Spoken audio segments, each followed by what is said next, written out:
அனைவருக்கும் வணக்கம். ஞானபிதா பாரம்பரிய மூலிகை மருத்துவத்தின் சார்பாக ஏவல், பில்லி, சூனியம், பைத்தியம், பிரம்மை அத்தனைக்கும் புலிப்பாணி வைத்தியம் 500 நூலில் இந்த தைல முறையை போட்டிருக்காங்க. இந்த தைல முறையை எப்படி காய்ச்சணும், அந்த பக்குவத்தையும் நம்ம போட போகிறோம். அதாவது தலைக்கு தேய்க்குது, ஹேர் ஆயில் சம்மந்தப்பட்டது, இது மாதிரி பொன்னாங்கண்ணி தைலம் அப்படி நிறைய தலையில் சம்மந்தப்பட்ட உடம்புல தேய்க்கக்கூடிய தைலம் பூராமே, முக்கியமாக தலையில் தேய்க்க தைலம் பூராமே மெழுகு பதத்தில் எடுக்கணும். அதாவது வெளிப்புறமாக, அதாவது காலு கைக்கு மட்டும் தேய்க்கிறது அந்த வர்மத்தையும் சம்மந்தப்பட்டது வரமே மணல் பதத்தில் கொஞ்சம் எடுக்கணும். தலைக்கு தேய்க்கிற தைலத்தில் மணல் பருவத்தில் எடுத்தோம்னா முடி வளர்றதுக்கு பதில் கொட்ட ஆரம்பிச்சிடும், உதிர ஆரம்பிச்சிடும். அதனால் பக்குவமாக நம்ம எடுக்கணும்.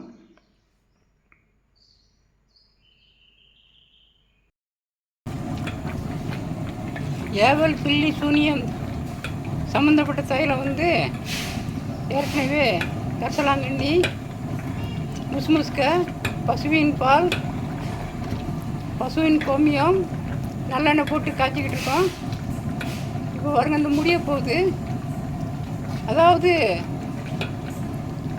காலுக்கு தேய்க்கக்கூடிய வர்மத்தையிலும் சம்மந்தப்பட்டது பூராமே கொஞ்சம் மணல் பருவத்தில் எடுக்கணும். தலைக்கு தேய்க்குத பொன்னாங்கண்ணி தைலம், இதை மாதிரி ஏவல் தைலம், இதெல்லாம் பார்த்திங்கன்னா மெழுகு பதத்தில் எடுக்கணும். இப்போ பாருங்கள், இந்த மெழுகு பதத்தில் இருக்குது. இந்த ஒலியும் பாருங்கள், சலங்கை ஒலி மாதிரி சத்தம் கேட்கு. அதனால் இது முடிய போகுது. இந்த சத்தம் சலங்கை ஒலின்னு சொல்லி பேர். இது மாதிரி கேட்கணும், மெழுகு பதமாக இருக்கணும். முடிய போகுது. பக்குவம் கொஞ்சம் தவறிச்சு அப்படின்னா உங்களுக்கு எண்ணெய் ஒரு வாரம் 10 நாள்லேயே கெட்டு போயிடும். அதே நேரத்தில் எண்ணெய் கொஞ்சம் முறிஞ்சிட்டு மணல் பருவத்தில் இது எடுத்து முறிச்சோம் போட்டோம்னா அது நம்ம தலைக்கு தேய்ச்சி குளிக்கும்போது முடி உதிர ஆரம்பிச்சிடும்.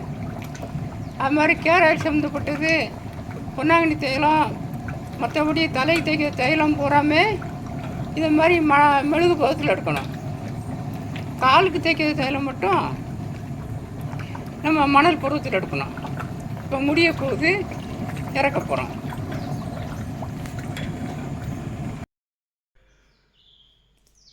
அதே போல் நம்ம தைலம் தேய்ச்சிட்டு வந்தாலுமே ஏற்கனவே சொல்லியிருக்கோம், அந்த பைத்தியம் சம்மந்தப்பட்டது பூராமே மூளை சம்மந்தப்பட்டது. அப்போ மூளையை நம்ம பித்தம், அதாவது மூளையில் கட்டிகள் உருவாயிருந்தால் ஏற்கனவே சொல்லியிருக்கோம், நம்ம ஒரு பக்கம் கைகாலெலாம் பாதிப்புண்டாகும்.